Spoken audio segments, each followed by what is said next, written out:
di dalam kandungan adalah salah satu hal yang tidak kita inginkan, ya kan? Tapi sebenarnya apa sih yang menyebabkan janin di dalam kandungan itu bisa meninggal dunia? Nah, kali ini kita akan bahas. Silahkan nonton video ini sampai habis. Halo, selamat datang di Kriwil Life, ngobrolin kesehatan bareng aku, Bidan Kriwil. Hari ini kita akan ngobrolin soal kematian janin dalam kandungan atau yang biasa dikenal dengan intrauterine fetal death atau disingkat IUFD. Nah, buat yang masih bingung apa sih bedanya IUFD sama keguguran? Jadi IUFD dan keguguran itu dilihat berdasarkan usia kehamilannya. Kalau IUFD itu terjadinya di atas usia kehamilan 20 minggu dan janinnya itu beratnya sudah di atas 350 gram. Tapi kalau keguguran itu adalah kehamilan yang gagal, yang tidak berhasil, yang terjadi di bawah usia kehamilan 20 minggu.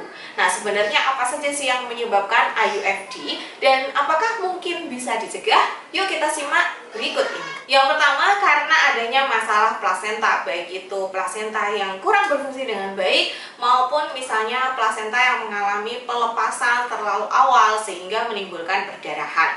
Nah, otomatis ketika plasentanya tidak berfungsi dengan baik, maka nutrisi ke janin, oksigen ke janin itu kan juga tidak akan terdistribusi dengan baik. Sehingga akhirnya perkembangan dan pertumbuhan janin menjadi terganggu dan ini bisa meningkatkan resiko terjadinya IUFD gitu. Begitu pula kalau misalnya plasenta lepas duluan sebelum waktunya, tentu ini akan menimbulkan perdarahan dan sama nutrisi serta oksigen ke janin tidak bisa terdistribusi dengan baik sehingga akhirnya janin mengalami IUFD. Yang kedua adalah jika janin mengalami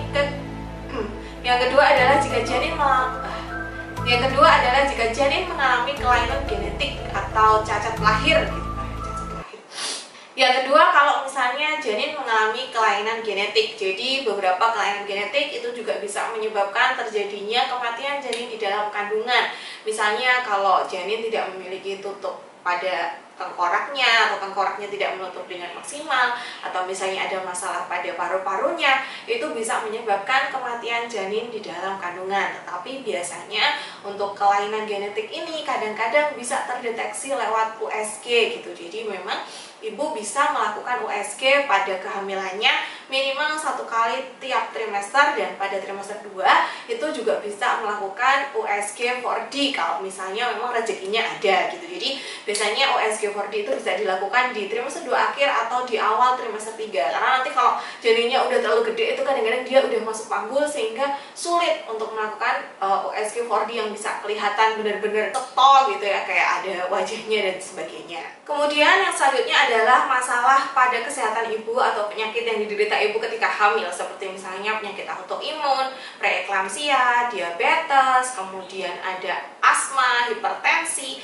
Nah, masalah-masalah kehamilan ini bisa menyebabkan gangguan pada kesehatan ibu dan juga bisa mempengaruhi kondisi janin sehingga bisa meningkatkan resiko terjadinya IUFD. Lalu infeksi yang dialami ibu saat kehamilan itu juga bisa mempengaruhi kondisi janin. Jadi kalau misalnya ketika ibu hamil, ibu mengalami infeksi bakteri atau infeksi virus yang bisa mengganggu kesehatan ibu, ini juga akan berpengaruh kepada janin. Maka memang penting sekali ketika hamil, ibu rajin memeriksakan diri ke dokter atau bidan serta memastikan supaya tubuhnya ini benar-benar sehat gitu. Jadi kayak misalnya sesimpel tidak menahan buang air kecil. Kalau buang air kecil itu cebok dengan bersih, karena ketika kita sering menahan air kencing atau kita tidak cebok dengan bersih itu kan bisa memacu ISK atau infeksi saluran kemih. Nah, nanti ISK bisa menyebabkan ketuban pecah dini. Ketuban pecah dini bisa beresiko infeksi pada ketubannya sehingga akhirnya menyebabkan IUFD. Jadi memang itu tuh kayak apa ya, butterfly effect gitu loh. Jadi dari hal yang mungkin menurut kita itu sepele dan simpel,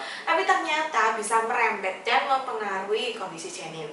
Yang selanjutnya juga merupakan salah satu penyebab kematian janin, tetapi tidak semuanya janin yang mengalami hal ini itu pasti mengalami IUFD, yaitu adalah lilitan pada tali pusat di leher janin gitu. Jadi kita tahu ya, janin itu kadang-kadang ada yang karena saking aktifnya dan tali pusatnya itu panjang sehingga akhirnya janin mengalami lilitan tali pusat.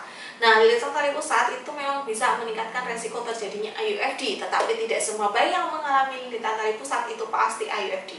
Jadi untuk ibu-ibu yang mungkin janinnya saat ini mengalami lilitan tali pusat, jangan langsung cemas dan overthinking, tetapi silahkan untuk rajin kontrol, rajin pantau gerakan janinnya. Jadi kalau dirasa, oh janinku ini hari ini tidak begitu aktif, nah itu sebaiknya cek gitu. Jadi kita lebih ke waspada ya, bukan parno gitu. Dan faktor yang terakhir adalah kehamilan dalam rentang usia beresiko dan gaya hidup yang buruk.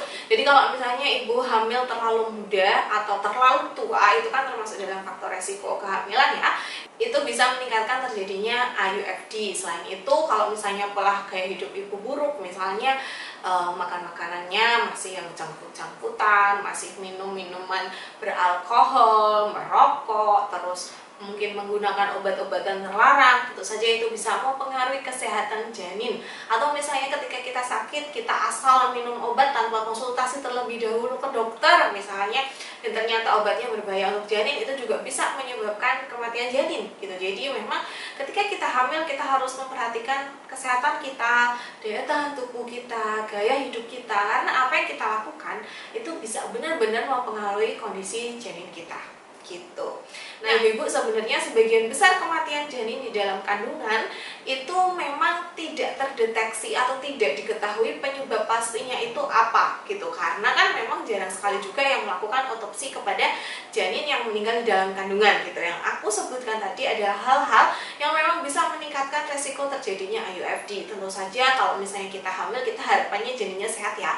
Jadi ibu-ibu sebaiknya ketika hamil memang rajin kontrol ke bidan atau ke dokter, konsumsi suplemen kehamilannya, benar-benar menjaga kesehatan tubuh kita, gaya hidup kita gitu ya. Kemudian yang penting adalah memantau gerakan janin. Aku sudah pernah bikin gimana caranya memantau gerakan janin, dan segera periksa kalau misalnya kita curiga gerakan janin kita itu melambat. Nah, sampai di sini dulu video kita kali ini. Terima kasih sudah menonton. Sampai jumpa di video kita selanjutnya, dan semoga kehamilannya sehat selalu. Bye.